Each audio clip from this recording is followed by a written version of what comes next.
You're kicking off, Kath? I'm kicking off. Okay, I'm just watching the side to see how many people are whizzing into the meeting. That's great, lovely. People are here. So welcome everybody to, hi Ray. Welcome everybody to the Sutton Vesey Ward Forum public meeting. Today is Wednesday the 14th of July and the time is 7 p.m. So welcome, and the first item on the agenda is the Chair's introduction. So welcome from me, Kath Scott, and welcome from Rob Pocock. Item 2, notice of recording. So everybody needs to be aware that this meeting is being recorded and will be held virtually and online in public, and the recording will be available for future use, and press and public may take pictures, etc. of the meeting. So on to a bit of housekeeping, which is if we could just ask all members of the meeting to keep their microphones on mute. If we start having issues with the broadband width and there are delays, I'll ask everyone to turn their cameras off, but at the moment everything seems fine. And now on to item 3.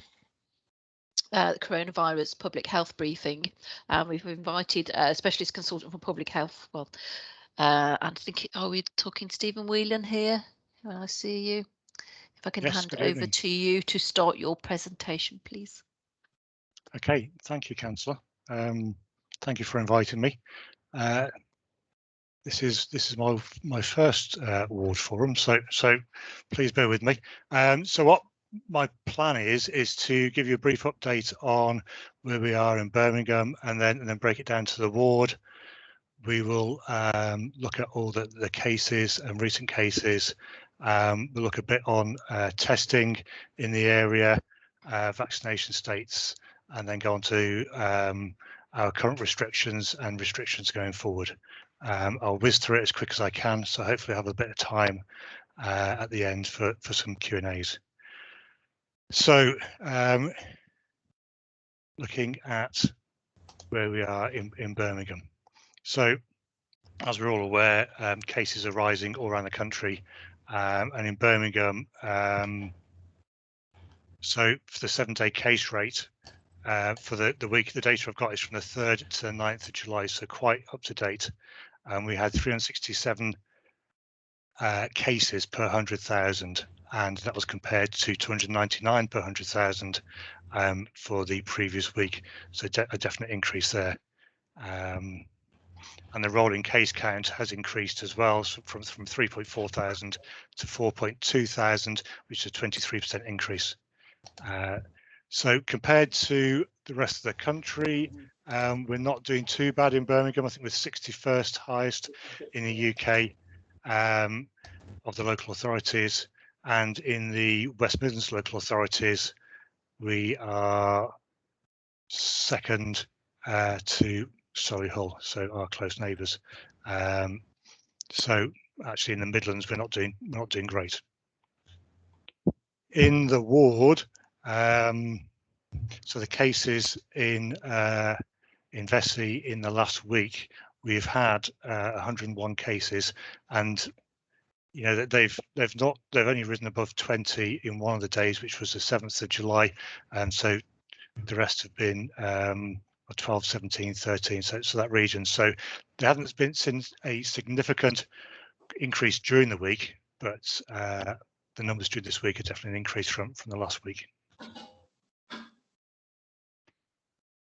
And for those that are interested, the ward ranks 13th out of the 69 wards in Birmingham at the moment. So we're in the top quarter, definitely. Across the age groups, or the risk groups,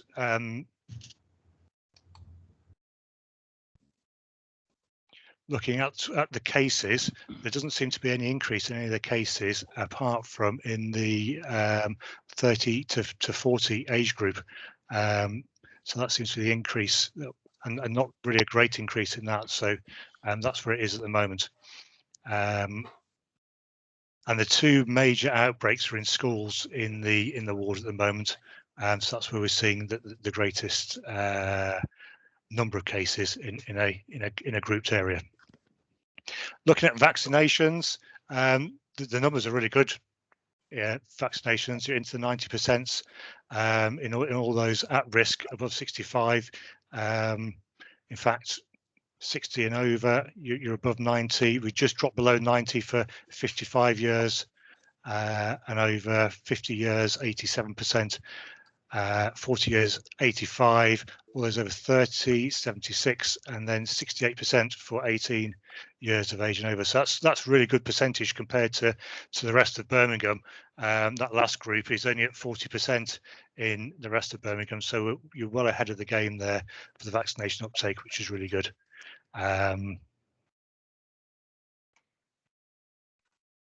Just looking through the rest of the data here. So on the testing side, we had 705 PCR tests, a 9% positivity rate on that, and on the LFDs, 1,800 tests and a positivity rate of 1.3 with those. So in total, there's over 2,500 tests done in the last week. 3.4% of those were positive. So that's where we're on the testing. And going on to the guidance, we're still recommending that everyone has a lateral flow test every 2 weeks, and we should encourage everyone to continue doing that. Every 2 weeks, twice a week. And these can be picked up in pharmacies, in some supermarkets. You can order them online, and I'll put the link on the chat afterwards, so that you've got those links. And that's the lateral flow test. You can test them at home, and we recommend, and most people are doing this anyway, certainly those with school children will know that the school kids have been asked in secondary schools to test twice a week. If you have symptoms, then obviously that's the PCR test that we ask that you do, and anyone with symptoms needs to take a PCR test. And if you get symptoms, then you need to start isolation straight away, take your test, and then continue that isolation for your 10 days. Obviously, if you get a positive lateral flow, then you should get a PCR as well to confirm that. And if you get that PCR done within 48 hours and it comes back negative, then you can return to normal. You don't need to continue your isolation. And so it's worth you, if you get a positive LFT, doing that PCR just to make sure the PCR is a lot more accurate than LFT tests.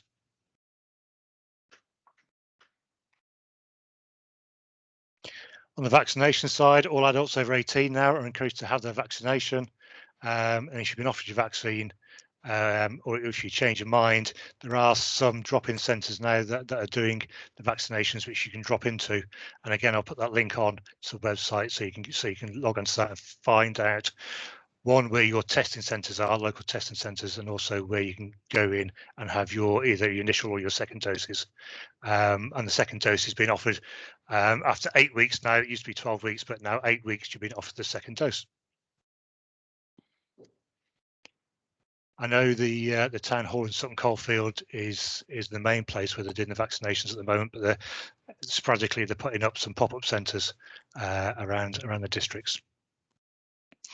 So moving quickly on to the restrictions, we're still in step 3 of coming out of lockdown, and obviously step 4, we've had the big change this week of the announcement, which will come in on the 19th. And some of those will take effect straight away on the 19th, but some will take a little bit longer to come into force. But at the moment, we're still on step 3, so we've still got the rule of 6 and the rule of 30 outside or 2 households indoors. We've still got the face coverings. It's still mandatory in most places unless you're exempt. So there's no change in that. Recommend that you still work from home. No overseas travel except to green areas. So all that and all those individuals that are at risk should continue shielding. Step 4, so the majority of the legal restrictions from the 19th of July will be removed. And it's not so much that everything stops happening on the 19th of July. It's just the legal restrictions stop. Everyone's still expected now to take personal responsibility for their actions. That's where the government's looking at it, and expected to protect themselves and others through an informed choice. So your choice. They expect that face coverings are still going to be worn in crowded places, in closed spaces, such as public transport. And I know in London, They've said they're going to keep that as a legal requirement. But when you're mixing with people you don't normally meet, when you're in crowded spaces, in closed spaces, we still recommend that you use your face coverings, and it'll be down to businesses to make that decision depending on their business and how many people let it through. Whilst government no longer will be instructing people to work from home, a return to workplace should be gradual, and businesses really should follow any further guidance on that. But at the moment, there'll be no restriction on people. People won't be asked or told to work from home where they can, but I don't expect everyone to be rushing back to their workplace. Organisations and large events will now be supported and encouraged to use the NHS COVID Pass in high-risk settings to help limit the spread of the infection. And again, the positive cases and contacts of positive cases identified will still need to self-isolate. And this helps break the chain of infection, chain of transmission. There will be isolation exempt for contacts of cases for under 18s and those that have been double vaccinated. And they've given the date of the 16th of August when they're looking at that coming in. But so that won't come into effect on Monday. That's not coming in until later on in the summer.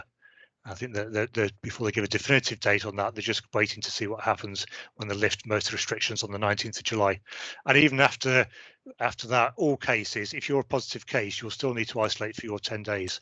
If you're positive, it will only be the contacts that won't have to isolate if you've been double jabbed or if you're under 18, which will relieve a lot of the stress at the moment in the schools. And I believe school bubbles from Monday as well. They're going to remove the legal requirement for schools to do bubbling from the 19th of July.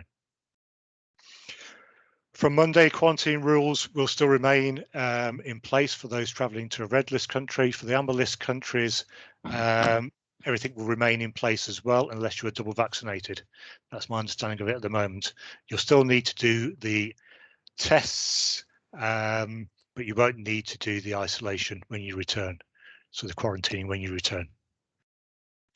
And obviously, this all comes with a caveat that all this data is going to be reviewed regularly by the government, so it could be changed at any minute. And I think a good example of that is just before we came on live today. For those that don't know, now Ibiza, Mallorca and Menorca are now going to be moved from the green list to the amber list. I think that might be from Monday. I'm not sure on the date, but that's all going to change. So just be aware that what you think is the rules now will possibly change in the future. So don't take anything for granted. And that was a quick run through. Any questions? Very comprehensive run through. Thank you very much, Stephen. If anyone out there would like to indicate that they wish to speak, you can use the small icon and press the hand button.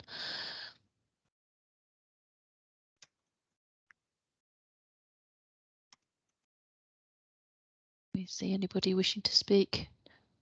Bear in mind, folks, that I can't see everybody's face on the screen. I'll make a comment while filling the space if I can, Kath. Yep. Thanks again, Stephen, for that very helpful introduction. It's a reminder that it's often said the highest case rates are in the inner city and in areas of ethnic diversity, but we as an outer suburban ward are in the top quarter. So I think it's a warning to everybody on the call, really, that none of us are kind of protected here. We're all exposed, and our ward is, if anything, got a higher prevalence rate than the average. So we need to be seen as part of the problem, not that it's other people in other areas. We've got a part to play here too. Just a question, if I can. I know I see Raymond's got his hand up, but just quickly from me, we're obviously emerging sort of out of lockdown, but the case rates are rising rapidly. Do we have any indication, Stephen, as to when this current peak is likely to culminate? We're obviously in another wave with Delta. Is this running into the summer? Will it be the autumn? Do we have any scientific evidence here as to for how long these rates are likely to continue to spiral? Over to you. there's lots of modelling on this, and as you can imagine, it depends on a lot of things. The schools are closing, and at the moment, a lot of our big outbreaks are within the schools. So with the schools closing for summer, we would expect the numbers to fall from that. But at the same time, we've got the large events are now opening up, and social isolation is coming to an end for many. So that will increase, and it depends on behavior, and that is something which you just can't predict. So I've seen that they're expecting by the middle of August for it to for the curve to stop going up and start leveling out, start plateauing. And again, with the Delta variant, I mean that has just swept across the country. So that has very quickly become, instead of a variant of concern, a normality, unfortunately. But we're not seeing the rate of hospitalizations and the rate of deaths that we were with others. But at the moment, the vaccine seems to be holding out. So that's the good news with that. Yes, cases are rising, but everything else seems to be staying fairly stable. So and then we've got the issue obviously in September, and then the winter. What's going to happen then? Are we going to get any more variants? So there's lots of data still to be added to the modelling, but hopefully by the middle of the summer they're going to plateau out. And the good weather as well, everyone being more outdoors, and UV light being a good disinfectant, hopefully will assist with this. I like the way you think we're having good weather at the moment. It's going to 2 get weeks better. of storms. It's getting sunny for the weekend. It's going to be sunny for next week. I'll be in Dorset. So we have two people who've popped their hands up to ask you questions, Stephen. So sure. Can I pass over to Ray Beach first and foremost? Ray, if you could unmute, please. There you go.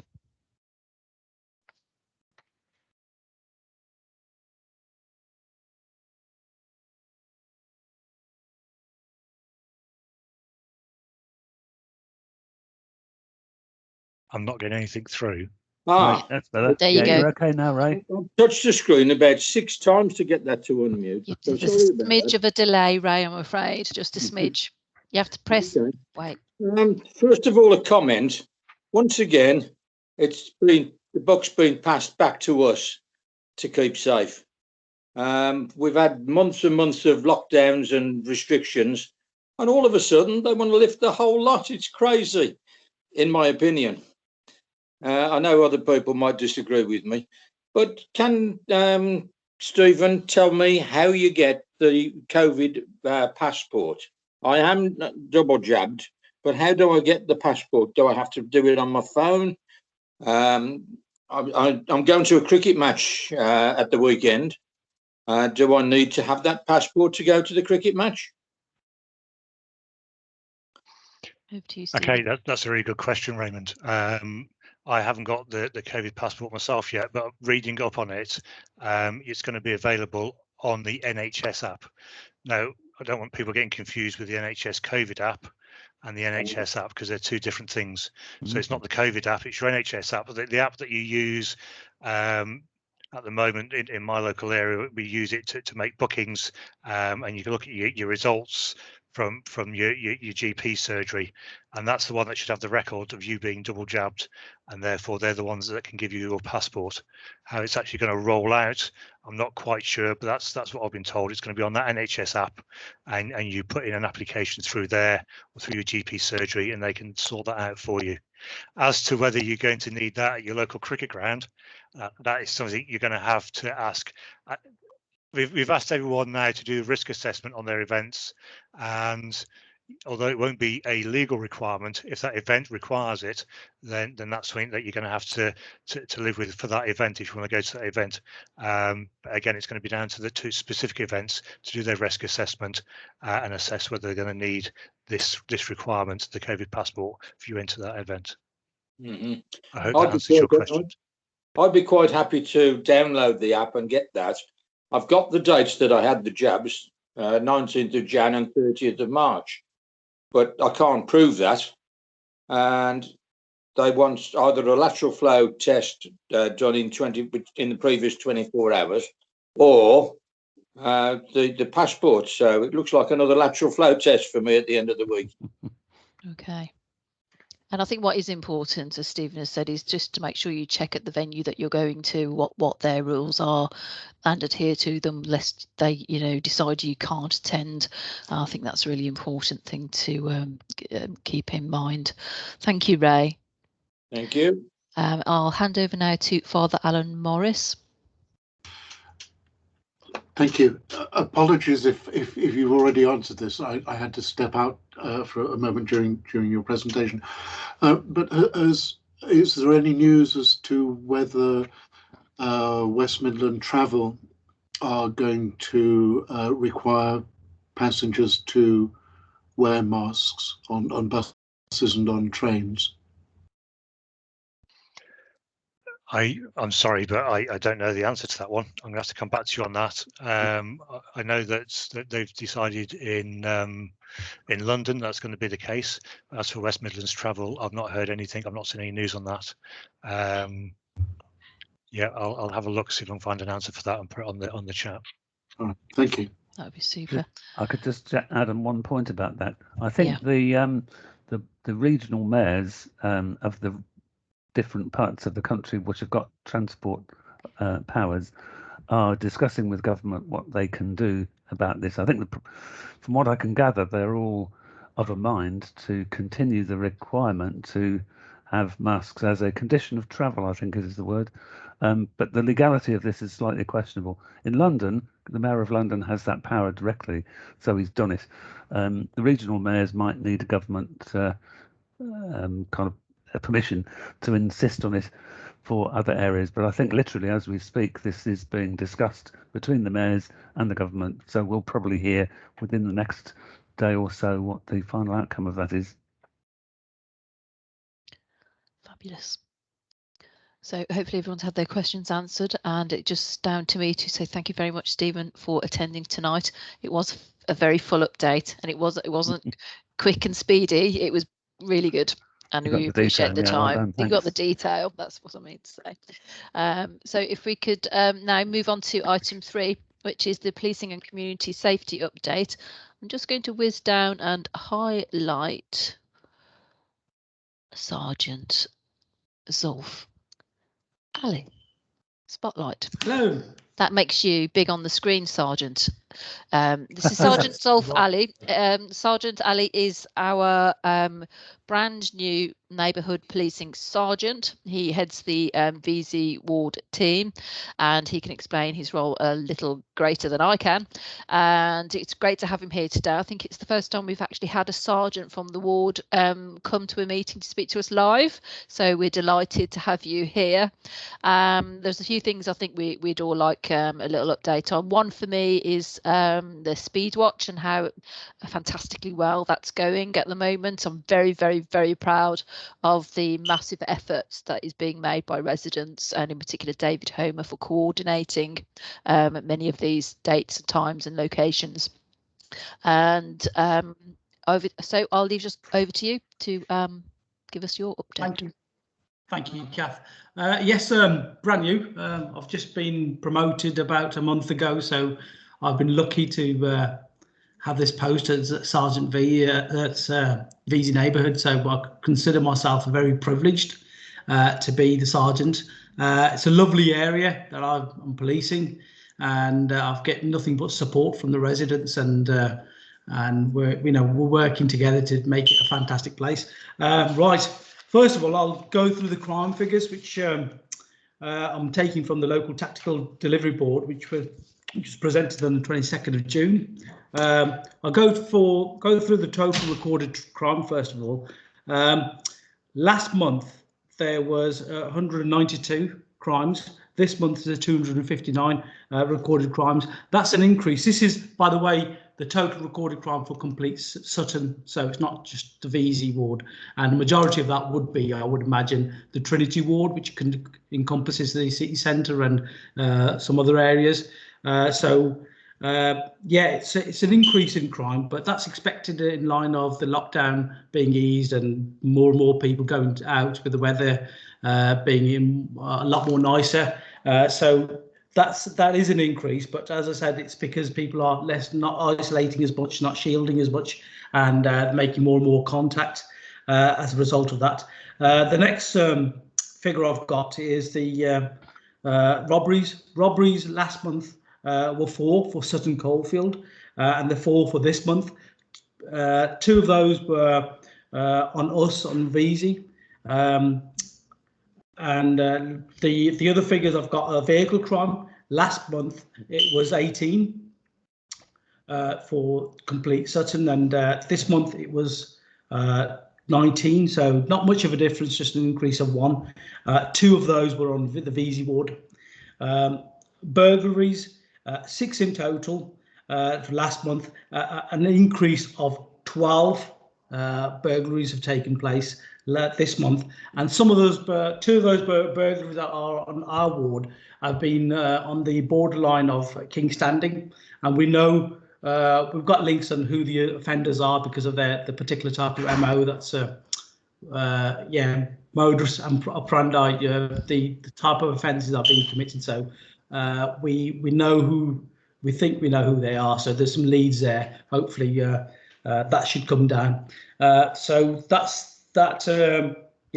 So there is an increase, but that's if you look at I've got figures for the Erdington ward as well, and that they've also seen a massive increase. So it's not just something that's isolated for the Sutton ward, Sutton Coldfield. It's also replicated in the neighbouring ward of Erdington, where they've seen a jump of 47.5% of total recorded crime, and as a result of that, it's mirroring what we're doing, just on a bigger scale. So whatever we're doing the right thing, and we're keeping crime at bay. But as I said, I am new. I am figuring out things as we go along. And what I've got to say is what brings me on to the next thing is the street watches. The amount of street watch and speed watches, the amount of community participation is greatly it's appreciated. It's needed as well, because a lot of these are community-led initiatives. At this moment, we've got 5 street watch groups: the Mannyhill Walkers, the Bramer Ramblers, the Bannersgate Rovers, Beacon Strollers, and Antrobodies. And it's a lot of good work that's been done. But since December, there have been a trickle down. They're not been going as much out for walks because of the COVID situation. I'm expecting, since the lockdown from Monday, when it's going to be announced that the lockdown is going to be eased and it's going to stop, that there's going to be an increase in these activities. So I'll be expecting bigger figures. I mean, I've got some figures, but they are from December. For example, Mannyhill Walkers, we've got 9 patrols have been done since December. From the Bramer Ramblers, no patrols since December, and from the Bannergate Rovers, 6 patrols since after December's lockdown. For Beacon Rollers, there've been 1 patrol after the December lockdown, and likewise for the Antrobodies, there's also been 1 patrol after December lockdown. Now that's as I said, I'm looking at increasing that. So we're looking at creating a new one more group we're looking at creating, which is the Monmouth Drive and Darnick Road and Welshman's Hill, that encompassing that area. Satpal, who's one of my PCSOs that's organising this, is looking at contacting the residents there and getting their sort of participation and starting another walk, street watch. But it has been not taken up as much as we wanted it to be. That's again because of COVID, so hopefully that situation to be improved. Regarding the speed watches, we've currently got 2 teams: the Highbridge Road Speed Watch and the Melrose Zappers, and they've been Ian Willits, who's one of my PCSOs, has been doing some really good work, and he's been regularly doing speed watches on Melrose Avenue, Highbridge Road, Goldsley Road, Holton Road and Bolmere Road,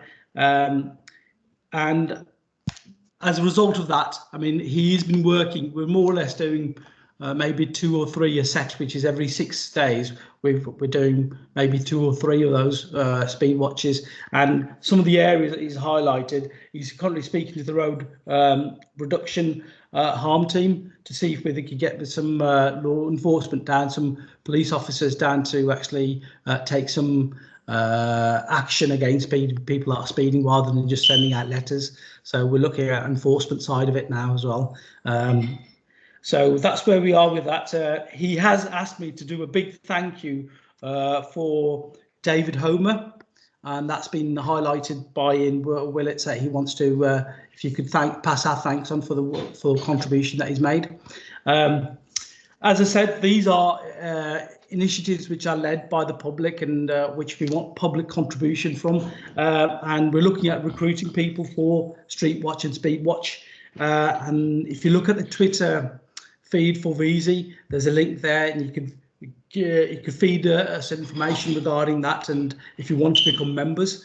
Also, we're actively encouraging people from joining the WM Now, the community really, and that's it's a good way of us capturing the audience who we need, that are affected by certain types of crime in the area, for example, burglaries or robberies, in an area where we can give out that specific information for them that's pertinent. And yeah, so that's what we're encouraging. Regarding that, yeah, I just want more and more, if I can, if you could spread the message that we want more and more people taking up WM Now. That's a big thing. That if they are, and then you can get WM Now by going on the website, putting in WM Now into Google and signing up to that, and that's a good way of us really communicating with our residents.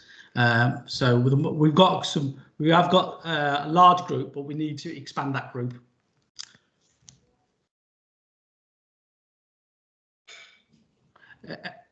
Right, and that's it from me. Okay. Any questions? Well, first of all, I'd just like to say thank you to the residents again for all the speed watches.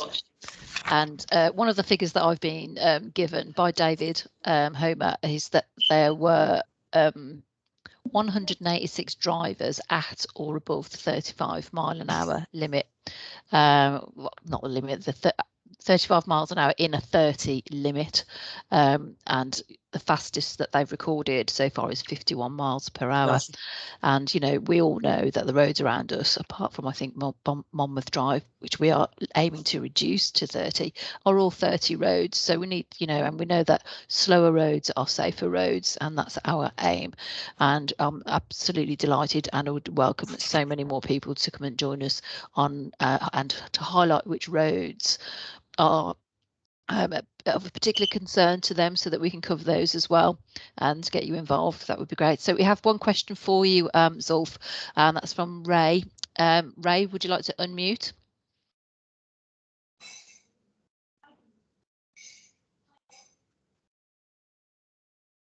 Yes, it works. That's easier. Yes, we've had an incident recently. No crime committed as far as we know. But one of my neighbours had just had CCTV fitted at his house. I don't know whether it's in the doorbell or whatever.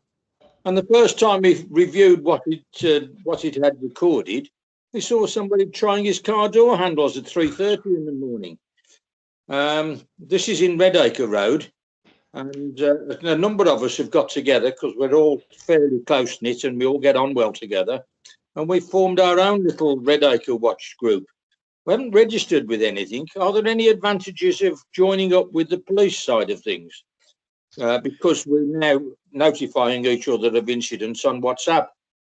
Yeah, there is, because it's not just, especially the WM Now, Ray. If you get onto that website, and if you register with us on that, you could get the catchment that's not just Redacre Road, but the roads are in the close vicinity. So it'll be just not just there, but we could also. Sorry, I'm already on that. I'm already on WM Now. Oh, brilliant!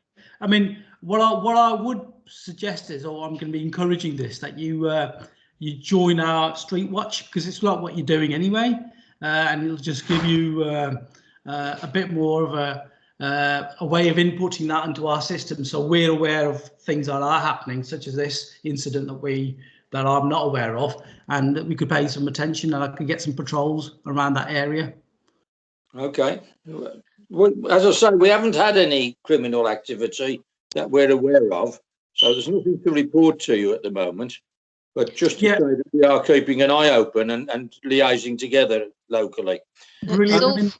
What we used to do was there used to be a way of reporting non-serious crimes, so that you guys had a real informed picture of what was going on in the ward.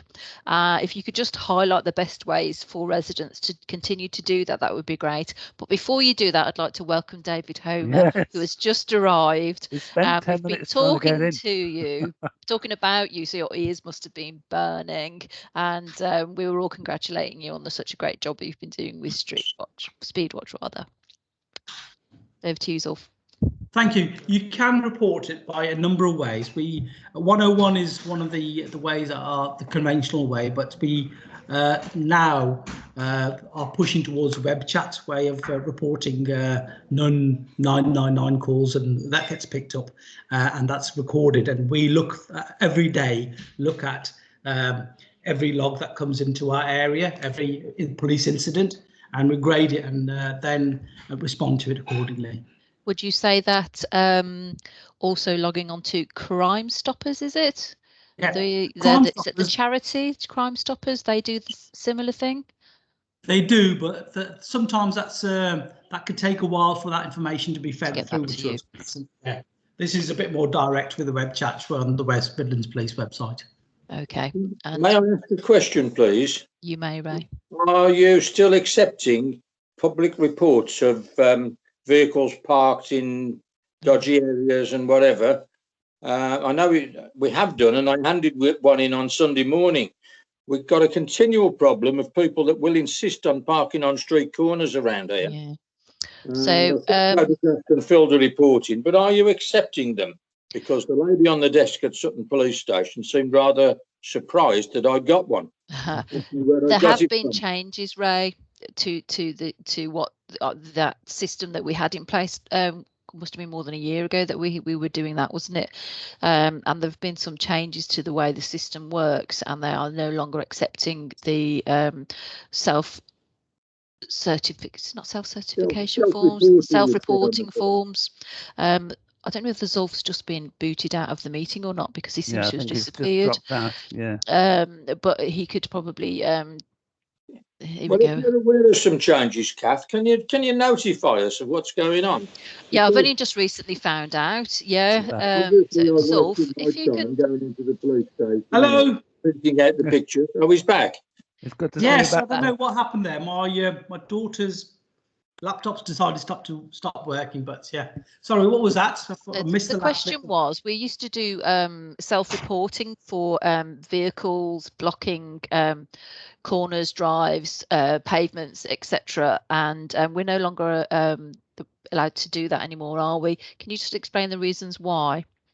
Well, purely because it's a new way of reporting is the web chat. That's a way of self-reporting. It does get to us. That's the new way that we're going about doing things.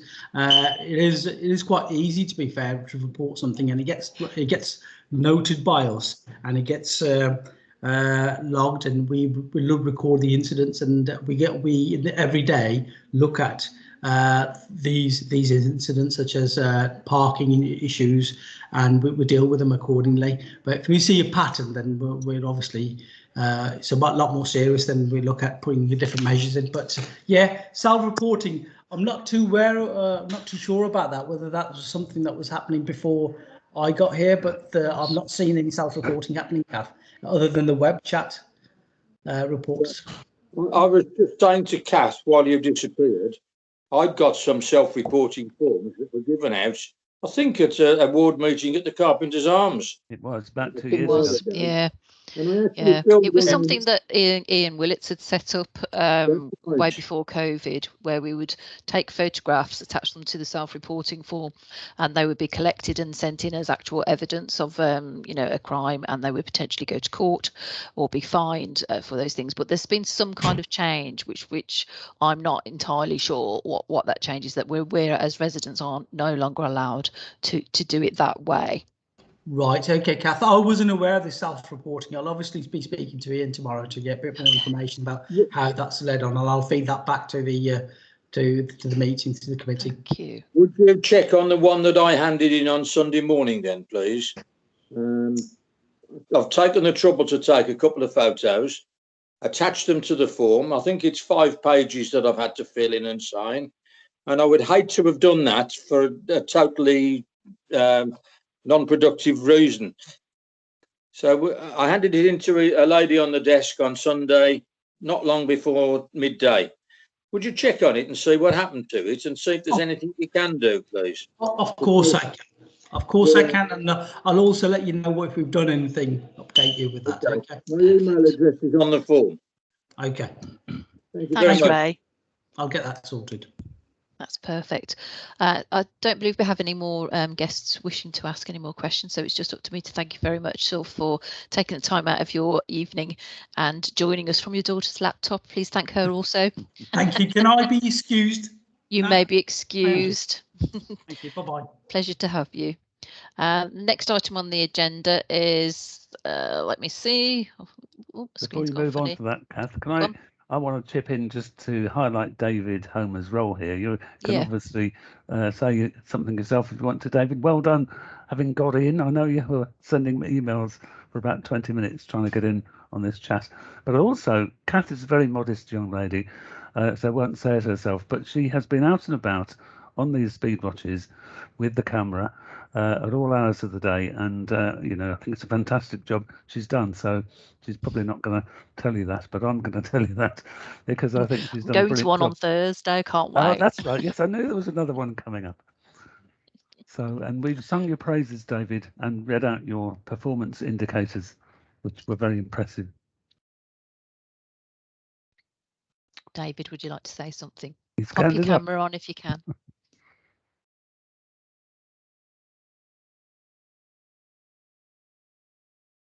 There you go, David.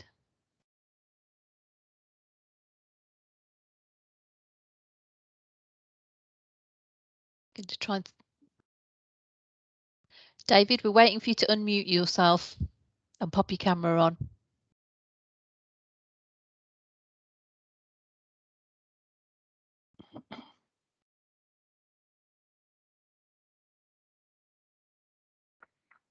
Well, getting into the meeting was one thing. Getting to broadcast is another one, David. Leslie, is there any way you can? Leslie is our magic officer behind the scenes. Is there any way you can? I'm trying. I'm trying. I think I'm having the same problem. Okay. Well, just remind me, where's your next speed watch, Kath? You said there's one tomorrow. I'm not telling you where it is because people will no longer be speeding if we tell them where it's going to be, Rob. If you're interested, you can drop Kath an email and send me an email and I'll be able to put you in touch with David, because we have a list.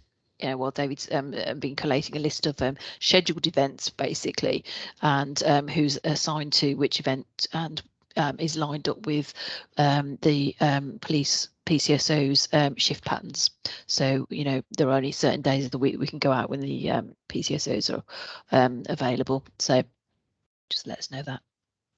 I think we're not going to get David speaking, are we, by the looks of things? But let us know in the chat, David, if you do get your microphone working, and we'll pop you back on.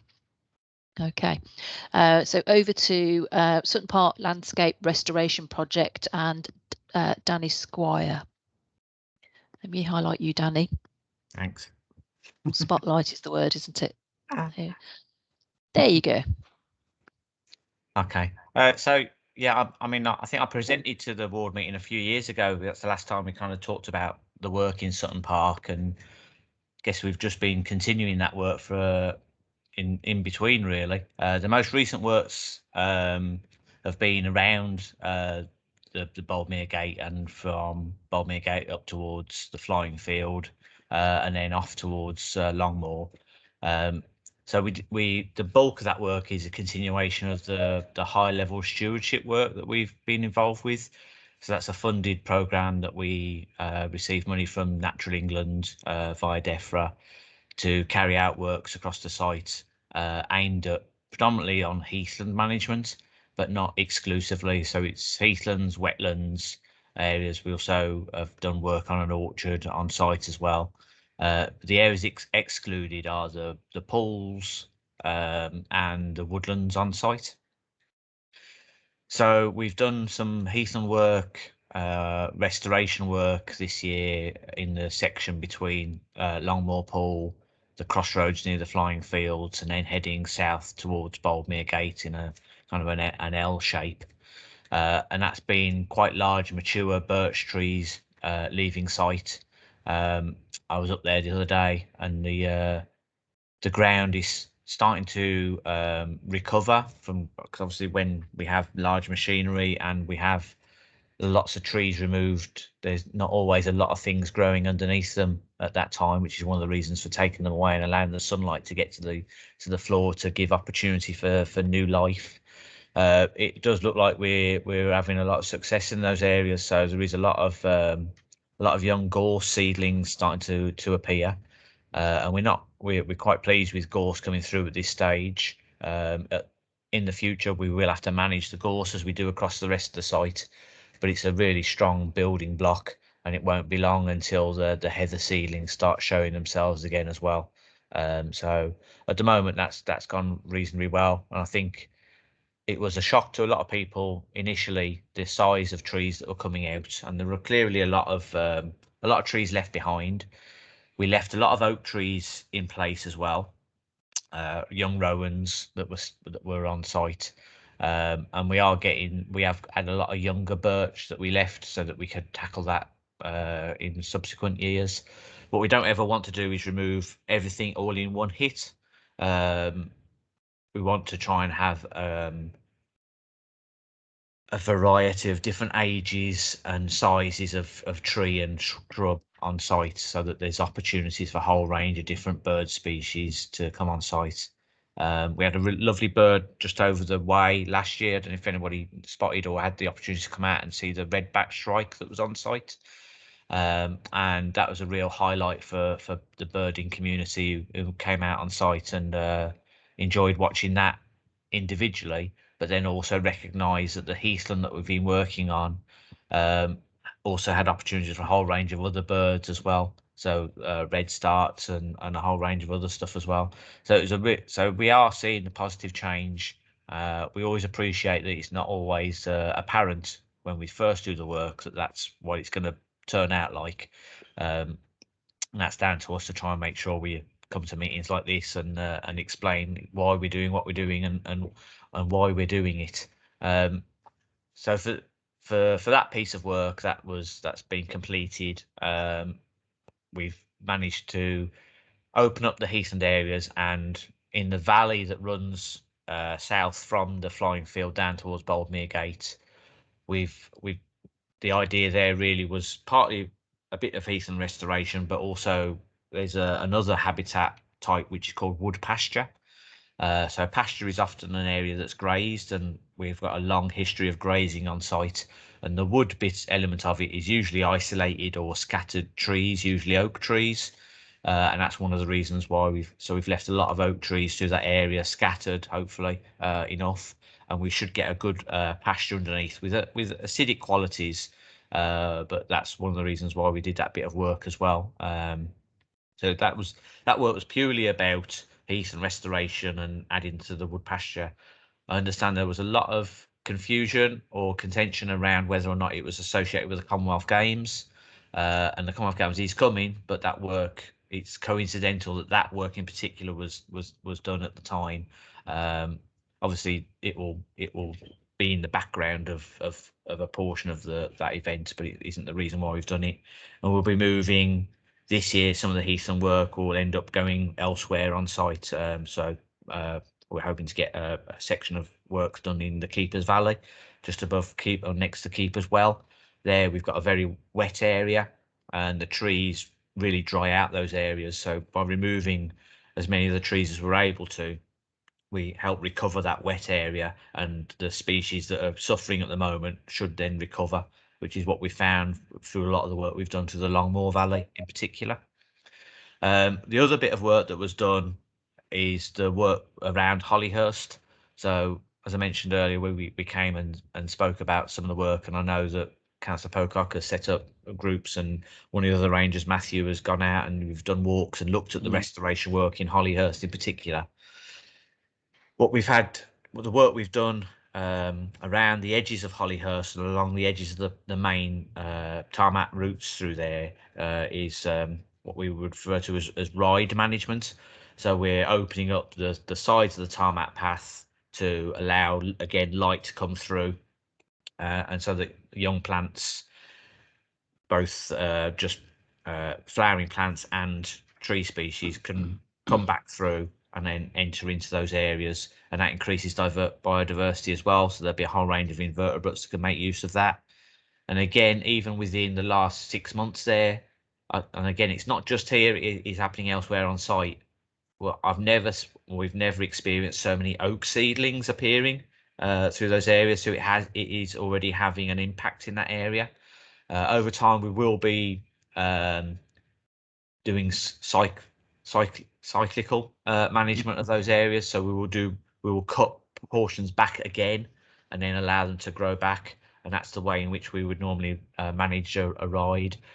And one of the reasons we've done this at this time is because of the Commonwealth Games coming on site. So we need to do certain amounts of work, so it's an opportunity for us to get an easy win, if you like, in terms of managing the site, and it'll help in terms of the use of the site for the Commonwealth Games as well.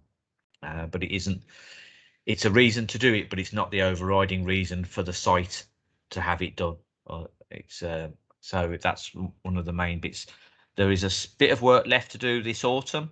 So what we refer to as Windley Glade, which is the large tarmac route that runs from the flying field down towards it's the same route that heads towards Town Gate, but it heads towards Windley Pool, kind of. And as a lot of you may know, we're a registered historic park and garden, as well as being a scheduled monument. And within the historic park and garden terms of reference, where an historic view through that woodland is referred to. So you should be able to see Holy Trinity Church in the middle of Sutton Coldfield, right along the line of that path. And because of the trees coming in, we've slowly but surely we go through these stages of losing the view, getting the view back, losing the view, getting the view back. We're at the moment of losing the view, so we're looking to get the view back again. So that's again a win for us in terms of that. We're using the Commonwealth Games, if you like, as an opportunity to get that work done as well.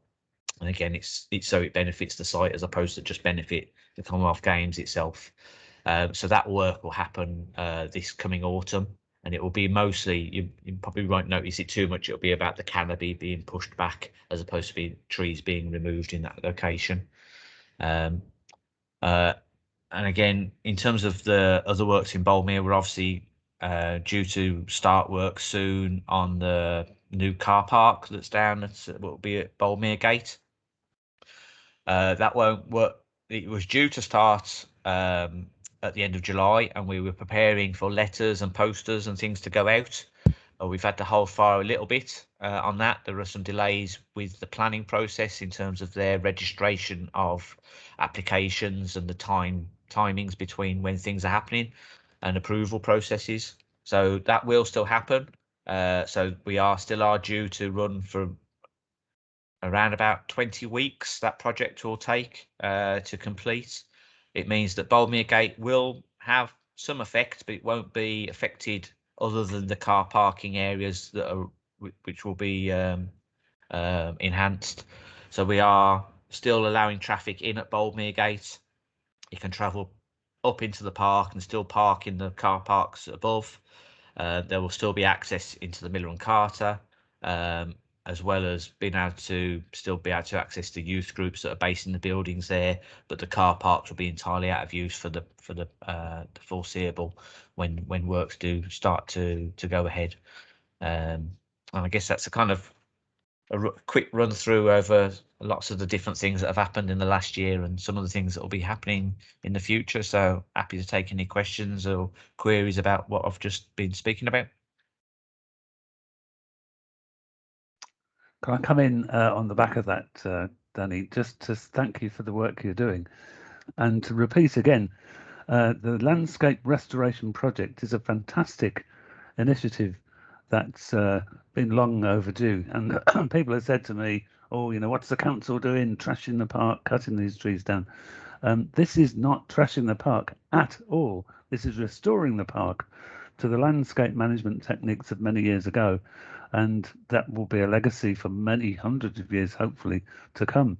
So I know you've taken an ear bending, as I have, about this on behalf of the powers that be, but it's a great initiative, and we're going to do all we can to promote the merits of the approach you're taking. You've mentioned, Danny, I'm trying to fix up a little kind of nature tour of the affected areas early in September. I've tried to fix a date, hopefully with Matthew, to guide people round. And if we get that sorted, I'll make sure between Kath and I that we promote that. Maybe it can come at our next ward meeting and we can tell residents what's coming and you can join in. Just while you're on, Danny, one little project I know you're working on outside of Sutton Park is the area called Mossy Bank and the restoration of a wildflower meadow on part of that site. Do you want to just remind the residents listening here what we've got in mind for that little meadow area? It's something to do with hay baling. Yeah, well, we had quite a few residents asking what was going on, because it did look a little like some of the grass had been burnt away and they were a bit concerned, but luckily we were aware of what was going on and we were able to say no, it's wildflower planting. So yeah, I apologise for interrupting. Off you go. That's all right. But there are two parallel lines here. So one is, yes, there has been a whole project introducing wildflowers across the whole of Sutton Coldfield, where areas have been sprayed out, the ground turned over, and wildflower seeds planted across those areas. They're having varying degrees of success depending on whereabouts the location is. There are lots of questions we've got about that particular project as well. But the bit that we're referring to in terms of Mossy Bank, so they've had the wildflower, a couple of sections in there where what I've just said has happened, but we're also within the existing grassland looking at enhancing that by using an existing meadow which we have over in Castle Vale, and the ideal way of doing it is a technique that's referred to as hay strewing, where you take a cut of an existing meadow which has got a high floristic value, so lots of nice flowers, and then you transport that straight to the recipient site. I always get the donor and recipient the wrong way around. Back to the recipient site, you spread that hay and then allow the seed to fall out, and then you hope that the seeds that fall out of that hay then get the opportunity to germinate in the following season. So we're looking at doing that there's a site over at Castle Vale. It's referred to as Castle Vale Conservation Area. It received exactly that technique a few years ago, and that hay strewing crop came from a meadow called Eads Meadow, which is in Worcestershire, which is run by the Wildlife Trust over there, and it's one of a really high quality meadow site. So getting anything from there is a big undertaking, and usually generates really high quality meadows as a result. So we're looking at doing some work on the conservation area anyway, so I'm hoping to get some hay off. If that doesn't come out, then I think we've planned for the end of July.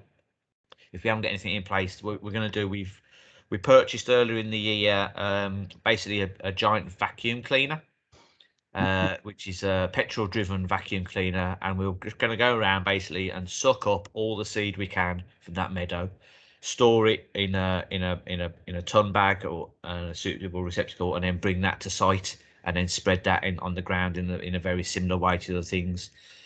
The standout species which is on Castle Vale Conservation is the green-winged orchid.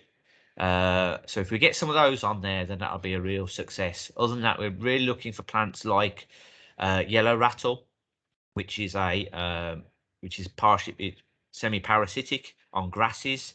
So it really diminishes the grasses, which again, as I mentioned before about light, it's really just about opening up opportunity for other things. So anything that reduces the grass means that there's less competition and more opportunity for other plants to take advantage of those spaces. So that's what we're trying to do, and we've got that plan B, if you like, of our little Nunu for Teletubby fans out there, to try and suck up as many seeds as we can and then distribute it. Well, I don't remember Harry Potter, let alone Teletubbies, but Catherine's got her hand up. Yes, I'm just a bit gobsmacked at the incredible amount of work you have to do to create a small meadow. It's just amazing. So thank you just for doing that. But my question to you is, there have been a number of residents highlighting overgrown verges and grassy areas. Could you just explain perhaps what the schedule is and how that works, so that residents, when they get upset that seems like there's nothing being done, it allow them to have an opportunity to listen to the reasons? Yeah, I mean, it doesn't matter what year we're in, there always seems to be issues with grass cutting. So there are two elements to this, really. So there are some areas where grass isn't cut on purpose, and that's referred to what has been referred to as rank grass. So what that means is it still has a value, in particular for biodiversity, but it's still rank, so it hasn't got that high floristic value that we're looking to get out of creating a meadow. And a lot of that has come from needing to make savings across the whole of the city council. So trying to get a win out of that trying to create that silver lining is sometimes does happen. There are other areas where the grounds maintenance teams haven't got to sites, or for one reason or another, and it's difficult for me to know which is which, unfortunately. But those are often the cases, and that can be from a whole range of different things, from not having enough staff. At the moment, they're not contractors anymore, because all the grounds maintenance is back in-house. So Birmingham Parks and Nurseries, which is the in-house grounds maintenance team, are working on reduced hours at the moment, and have been throughout the COVID restrictions, which means that they are limited in terms of the amount of work they're getting done in a day. It shouldn't make any difference, because they're just starting a lot earlier, but they're also finishing earlier. So there has been issues because of that. They've obviously had the same issues as everybody else in terms of staff not being around, because they've had to self-isolate or have contracted coronavirus.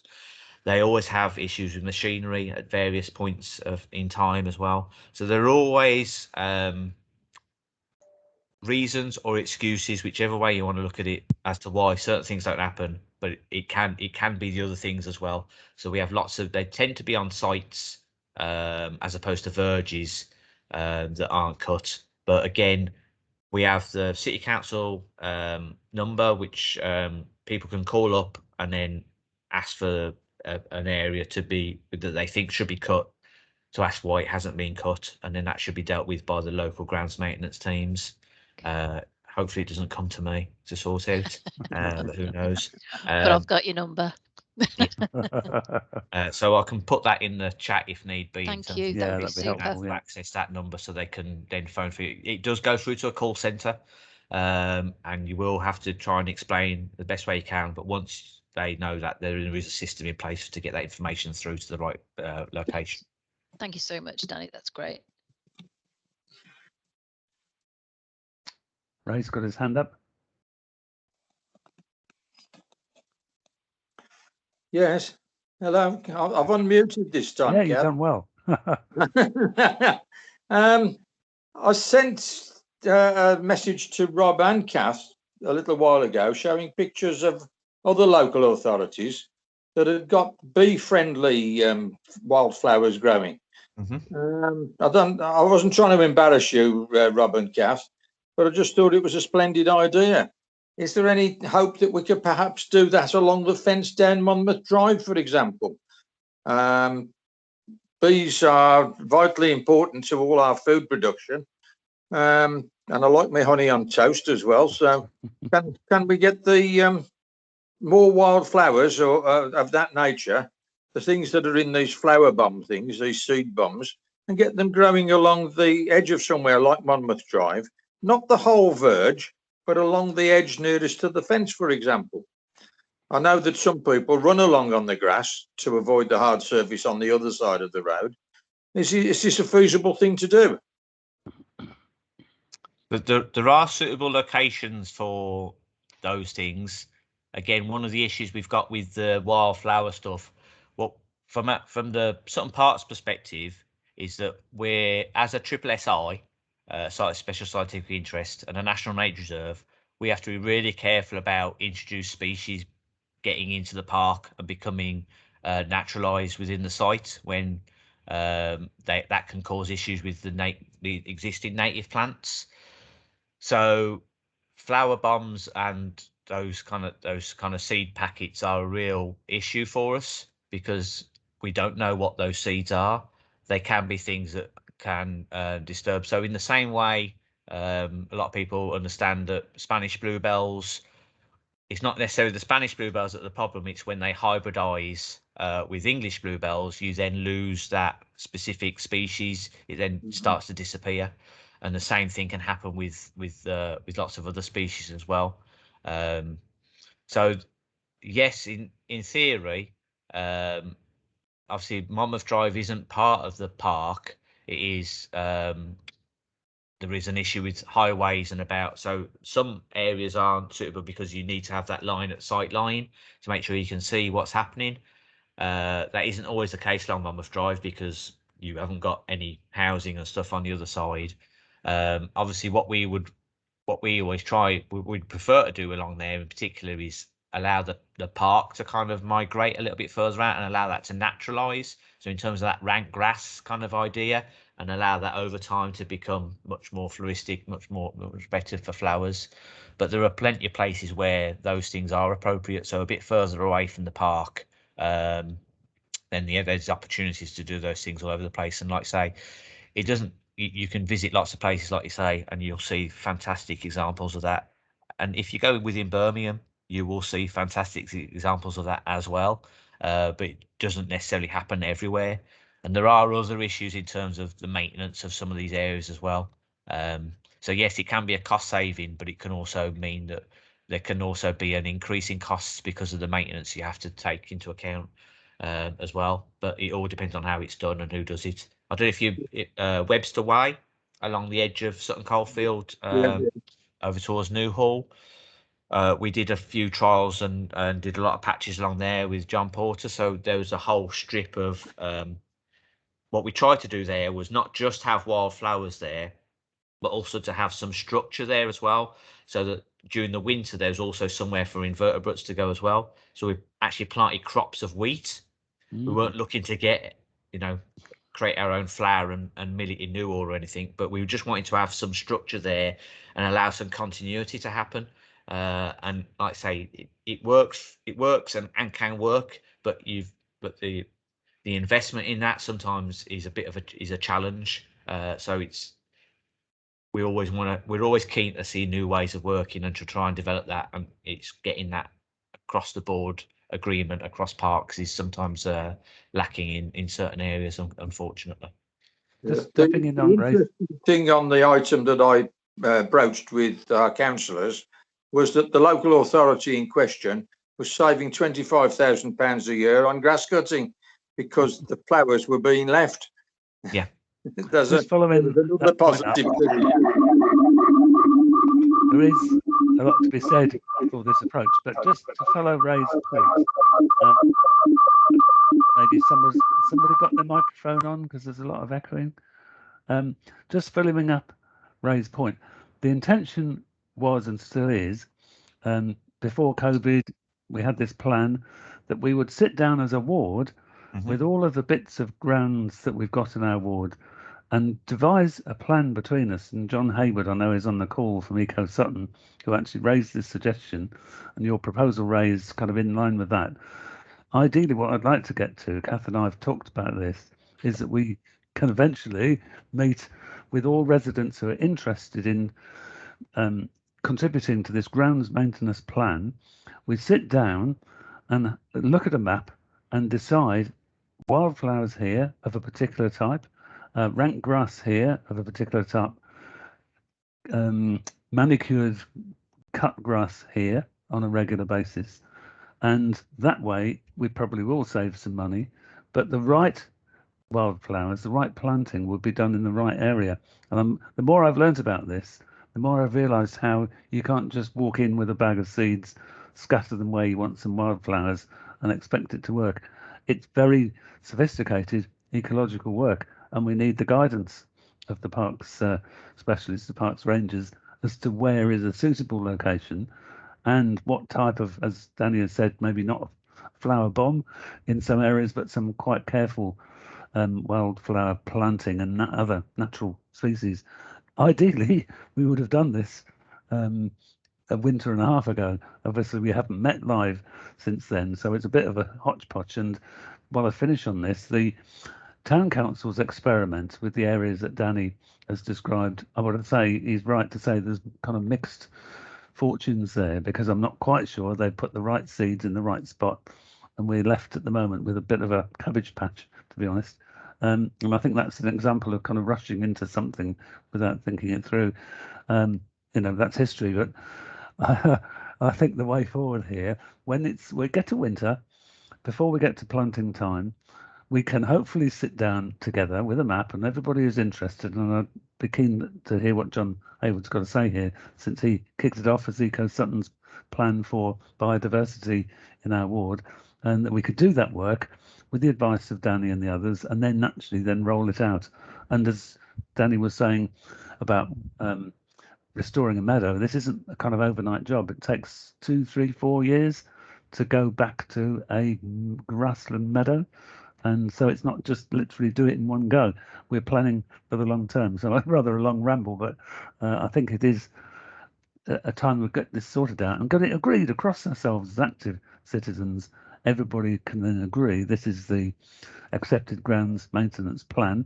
If somebody moans, the grass here is too long, well, it'll be because the residents have chosen that site for long grass. John Hayward, do you want to pop in and contribute your thoughts on this? Your mic was on, now it's off. Try again. There you go. Okay, thanks, Rob. Yes, I mean, Eco Sutton is interested in this. We are not quite as got quite as much skill on board, because Rita Grease has gone back to live in France with her family because she got a job over there. So, but we certainly, remember the ideas that she put forward, and and there are other people who are interested. So yes, we'd be glad to take part in that sort of a meeting.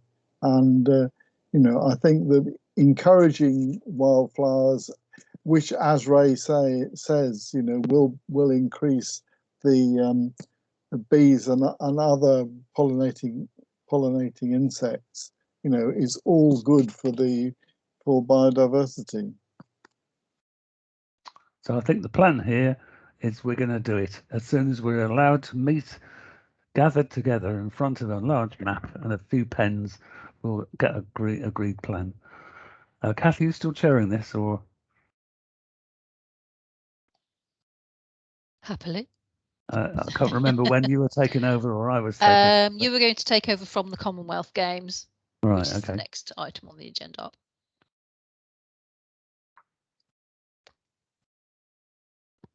So we're saying if there's any other questions to Danny, now's your chance. If not, thanks, Danny. I know you're a busy man.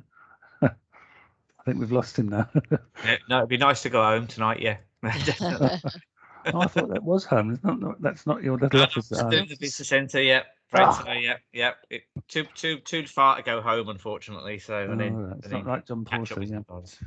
All right, much appreciated. So Thank yeah, you I'll for your step in time. then to take on the chairs for the rest of the evening. Hopefully that's not very long.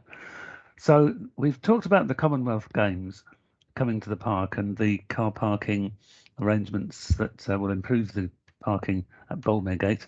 We're lucky to have with us Laura Easton, who is a project worker with the Commonwealth Games, who's going to talk to us about the volunteering project she's running. Laura is after volunteers. So I think this is your pitch, Laura, to say what do you want people to do and how do they get involved? Yep, brilliant. Thank you very much for that introduction. Hi, everyone. Thank you so much for having me on this call tonight. My name's Laura Easton. I am the volunteer lead for the recruitment and selection of our Games Time volunteers. And what that means is we are looking for over 13,000 volunteers to be involved within the Commonwealth Games, which will be happening next summer from the 28th of July through to the 8th of August. It's an incredible opportunity for local people to be a part of one of the world's biggest sporting events. It's probably one of the biggest sporting events to come to the West Midlands region. And we will have, especially after the year or so that we've all been through, hopefully a huge celebration of sport and culture and bringing people together. And our volunteers are very much at the heart of that. We are looking for volunteers to be involved in a number of different areas. So it can be if you have an interest in meeting new people, directing people around the local area or Birmingham City, being based at our venues. If you have a particular interest in sport, if you have a particular interest in maybe administration, we have roles available within transport. Based at our athlete villages and all of the different competition venues as well. So we do have something for everyone, and we're looking, like I said at the start, it's really important for us to have local people involved because there will be visitors and guests from all over the country, maybe even the world, who will be attending these events, and what better way to be welcome from someone from the local area. As you can tell from my accent, I'm from Glasgow originally and moved here for this job. So been living in Birmingham now since September. And I think when you live here alone and the people that I've met so far in Birmingham have just been so welcoming and friendly. And I just know that's a group of people we want to have as part of our team. So people apply online through our website, which I can put in the chat after I've just finished here, but it's birmingham2022.com. The application will take around 15 minutes to complete, and we ask you to upload a photograph and just some information on the areas that you might be interested in volunteering, and some details that we can contact you about later on down the line. We ask that our volunteers are 18 years of age as of the 1st of January 2022, that they're eligible to volunteer within the UK. They can speak and read English or communicate in British Sign Language. So it doesn't have to be their first language, but having that, being able to speak and read English is necessary.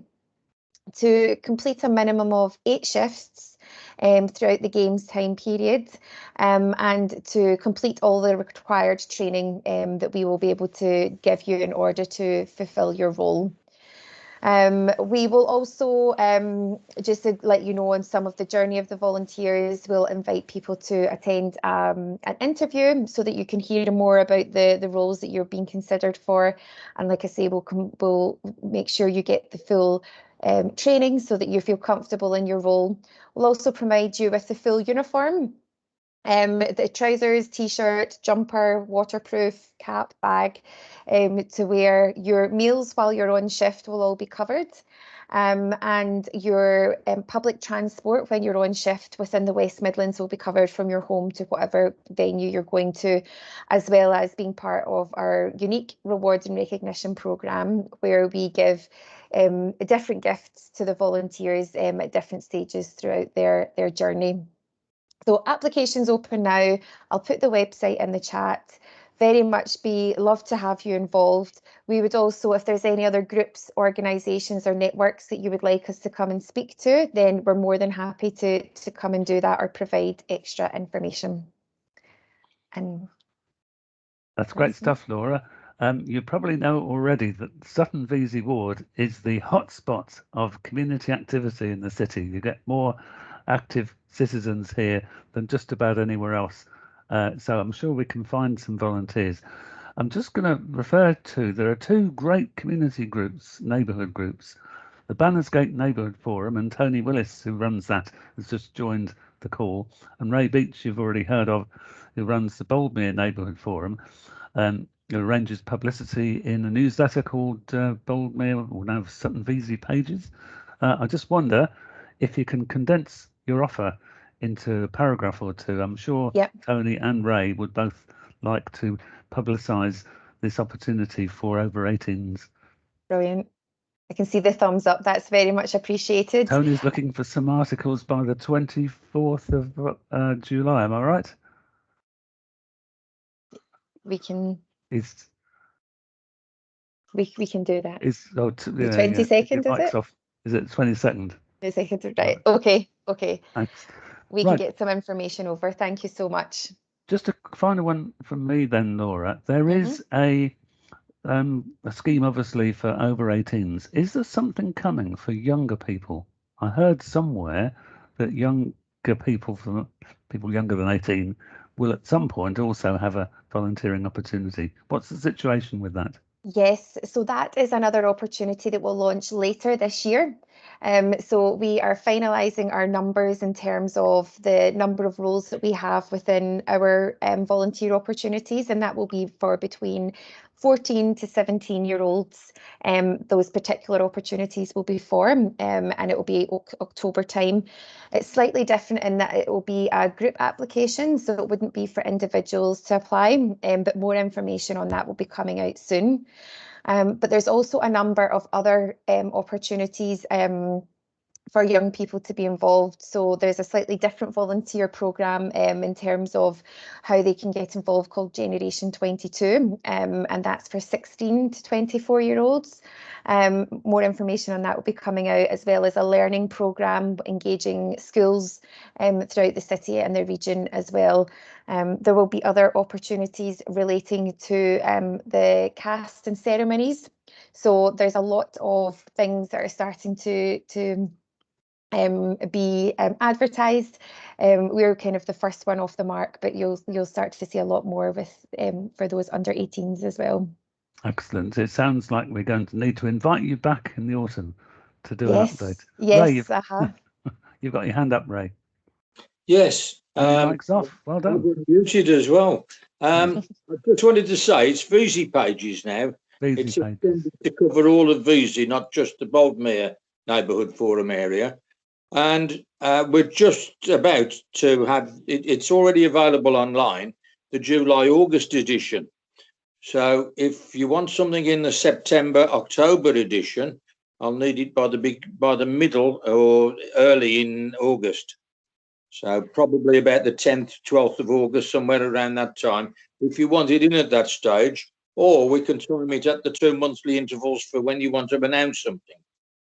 Okay, that would be great. I think we'll be closed by the September-October newsletters, but we can maybe come to you with that, with some other information that we have going on within the games and the young persons programme as well. Okay, well, in a little while, when we come to reports from the local community groups, I'm going to say something about our display screen. So you might want to hang on and listen about that as well. So that might be useful. Okay. Just checking, have we got any more residents who'd like to ask Laura a question? I don't see anything in the chat and I don't see any hands. So let's go straight on, Ray, to you've queued yourself in. Laura, you're still on screen, so stick with us for Ray's contribution, which is about the Boldmere Neighbourhood Forum. Well, if anybody's been past age concern, for Laura's benefit, it's right on Boldmere Road with a large digital screen in the window. But if you've gone past recently, you'll see there's information displayed there that's 4 months old, and we have a problem. Age concern of their IT man, Andy, has gone, and somebody else is now there. Somebody from Boldmere Computers has also tried to assist. I've been in touch with the suppliers of the screen and the programmers, and we seem to be at a loss to find out the code for which port it plugs into, because apparently the server or the router has been changed as well. So I'm trying to arrange for everybody to be in the same loop and all speak to each other, and we might get some results. But we are aware of the problem. I think it's your something like February or March item that Yes. you put that's still It's still showing. there. It's still there. We are aware of it and we are working on it, but I can't promise when it's going to be up and running again. But we would love to be putting lots of information about the Commonwealth Games and about lots of other things going on in Boldmere, and even just some of the items from the Vesey Pages magazine that some people from outside the area wouldn't have seen. But I'm sorry, but you'll just have to watch this space for someone who's... We'll keep an eye on it, Ray. We Looking at other residents. haven't paid for it, by the way, but don't tell your town council colleague, Rob. We'll just keep it stum for now. Let's go around the room then. So, Tony, did you want to say anything about the activities of the Bannersgate Neighbourhood Forum? Yeah, okay, Rob. We've had a few things going over the last couple of 3 months. In fact, we had a game of bingo going for 12 weeks, where 4 of us took 15 numbers around each day, and it was only a tenner. That was all the prize. It could have been £1,000 for all the for all the enthusiasm we had. And in fact, it was a bit embarrassing, but a neighbour of mine just over the road from where I am now, she's 94, I think. She won it 3 times, which was very good. And you shared the proceeds, have you? Yeah, I think she thinks I fiddled it for her, but that's not true. I didn't fiddle it for her, honest. And when the bingo was finished, we gave all 22 of them a food parcel, and also 16 toilet rolls. And I think they rather liked the toilet rolls rather more than they did the food. I'm sure they were luxury feedback we're having. It wasn't a box of Bronco then. Yeah.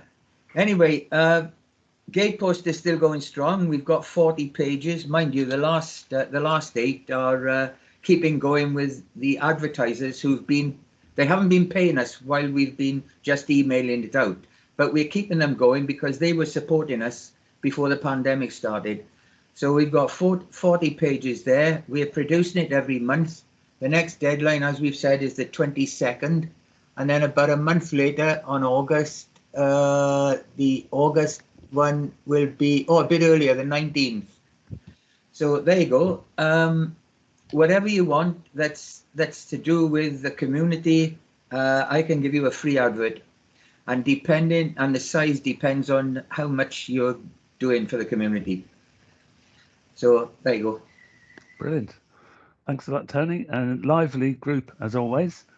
I was going to say, if we've got John Hayward still on the call, do you want to give us a summary quickly of what happens in Eco Sutton? And Kath's got her hand up. Did you want to chip in, Kath? After John. Okay, John and then Kath. Yes, thank you very much, Rob. The main thing we're working on and have continued for some years is monitoring the air quality in Sutton Coalfield. And people who've seen the reports we've made to the town council will know that there are various roads in Sutton where there's very poor air quality. For instance, outside Aldi on Chester Road, or in High Street outside our MP's office. It's not very good outside either of the grammar schools. And what we're wanting to move forward on is to try and explain to as many people as possible that this is a public health issue, and it's something that every time we drive our cars, we're all helping to create. And so this is a public health issue where we've got solution in our hands, and we want people to try and get people to understand how serious it is.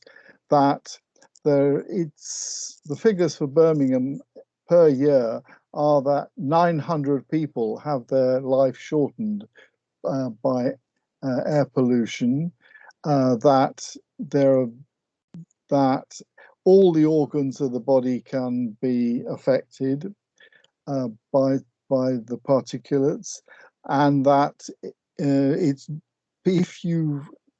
in areas of poor air quality, you're more likely to suffer from worse COVID symptoms. So this is a serious issue, and it's an issue that affects the young and the old most.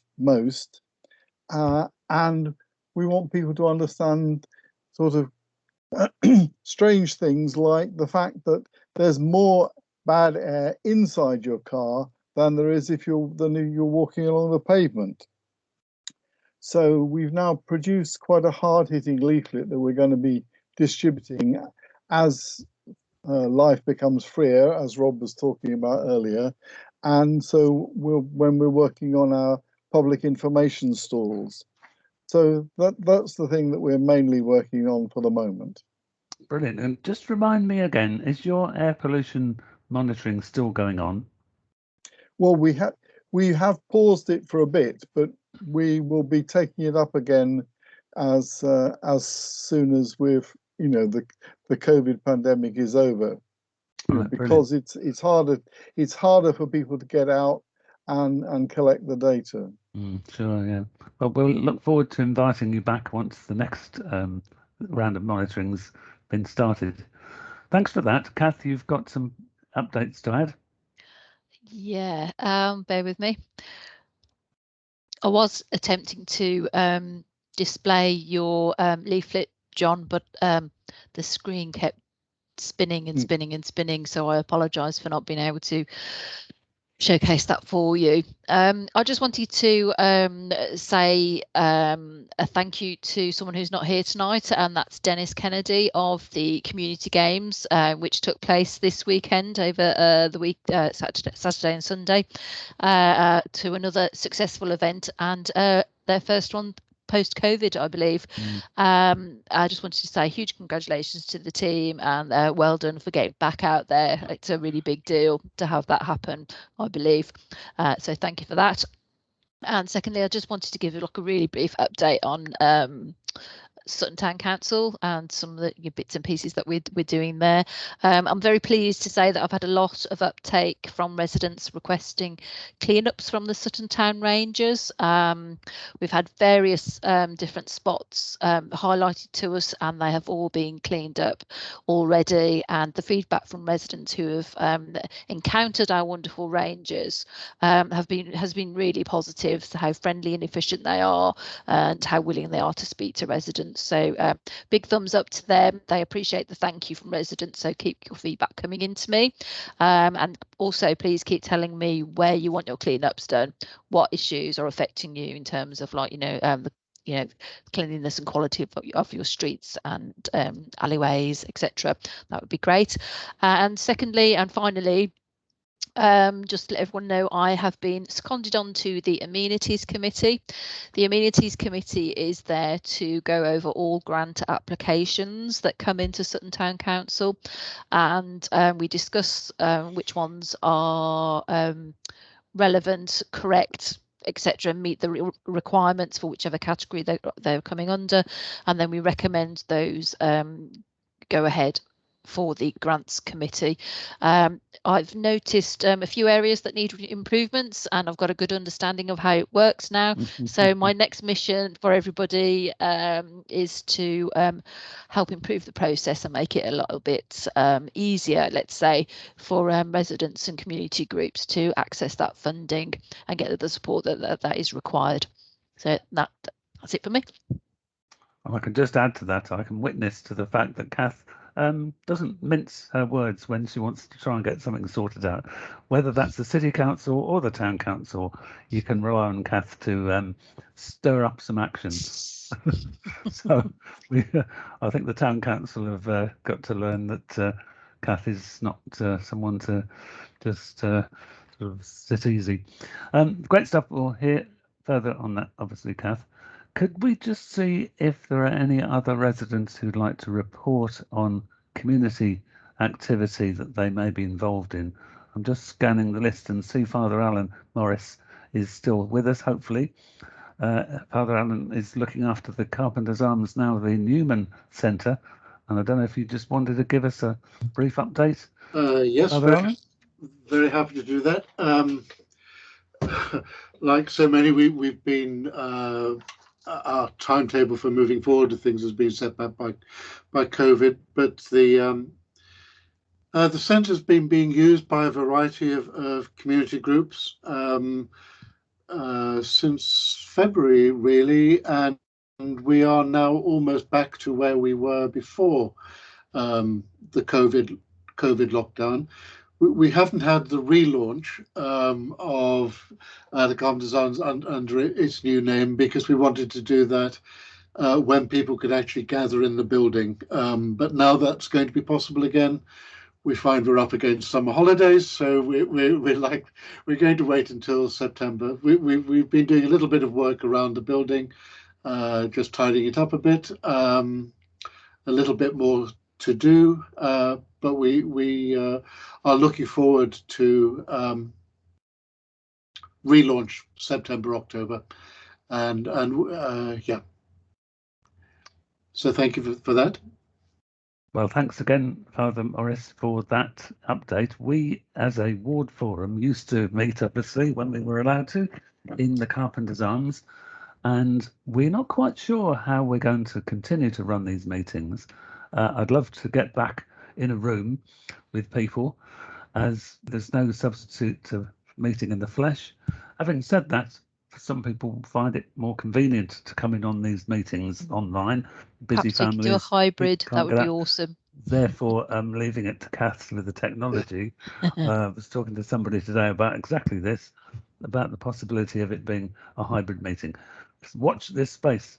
We're due to meet next in September, so that might be first attempt to do this as a hybrid, virtual and real meeting. And if you're able to entertain us, Father Alan, we'd obviously like the physical meeting to be in the Carpenters if we can, or the Human Centre if we're allowed to call it that now. You can call it that, and you're very, very welcome. Yep. Brilliant, that's fantastic. A couple of other items from me, and then I think we're probably there. Residents groups proliferate in our ward, and we're hoping, Kath and I, to start a new one in the area called the Spinney. The Spinney, for anyone who doesn't know, is a little area of woodland bounded by Antrobus Road, Oakhurst Road, remind me, Hazelor Road, and Redwood, is it? Maxstoke. Oh yeah, Maxstoke and at the top. It's lovely piece of woodland. It's a bit neglected. It's got a need for a friends group. So the intention is that there are already some residents around the area wanting to set up Friends of the Spinney. So once we're again allowed out to talk to residents, we're hopeful that we can launch the Friends of the Spinney sometime over the summer and the autumn. So watch this space. You'll hear more about it. The final thing from me, we've just heard, Kath and I today, that there's a City Council grant fund called the Welcome Back Fund. It's supposed to help publicise and promote shopping centres to reopen now that the restrictions are likely to be less.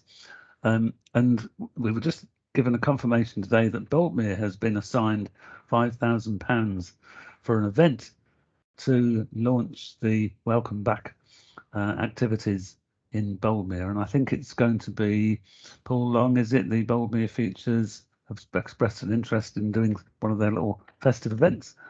They may well be the ones to get this moving, but the big thing is there's some money coming our way, along with all the other stuff we've got, Commonwealth Games grants and highways money and so forth. So it's beginning to pile up which is what we wanted to see, new investments in the area. And hopefully this welcome back event will be coming sometime, probably early autumn now, which would obviously be run by the community groups in that area.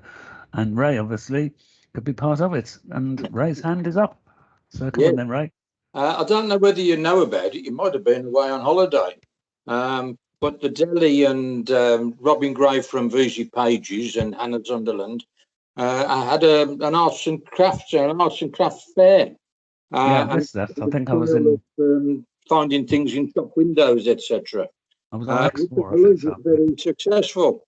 And a goddaughter of mine had a stall there, and she's over the moon with the orders that she had. Brilliant. So that was a good idea. And we've already got plans through the Baltimore Futures Partnership for a light switch on event in November. If you're not already aware of that, work's already started on arranging that with all the massive range of things that have to be organised with road closures and signage and all the other things. So it's not an easy task, but we appreciate the effort that goes into doing it. Paul's on the job, looking at it, so we'll see what happens and hope for the best. Good. Well, when we meet in September in whatever form, hopefully that will be settled and you can give us the date and details. Tony, you've got your hand up. Tony Willis. We had a grant from the town council before the pandemic to have 2 full-coloured printed gate posts to coincide with the Boldmere Summer Festival and also with the Boldmere Winter Lights on. And so hopefully we might be able to get that going for this summer thing. We've got the money and we have to spend it. Can't give it back. We've got the money, we've got the ideas, we just need to put the effort in. So I'm sure we can rely on you, Tony, for that. Brilliant. Now, is there anybody else want to say anything else before we wish you all the best for the summer? I don't see any other hands. Kath, do you want to sign us all off? Yeah. Thank you, everybody, for attending. It's a delight, as always. Wish me luck on my holiday in Dorset next week. It's my first time away. The sun is forecast. You'll be on the beach, I know. And have a super duper fantastic summer yourselves. Be safe, be COVID safe, and be well. And we look forward to seeing you in September. Thank you very much for attending. Okay, good night. Thank you very much, all. See you next time. Bye.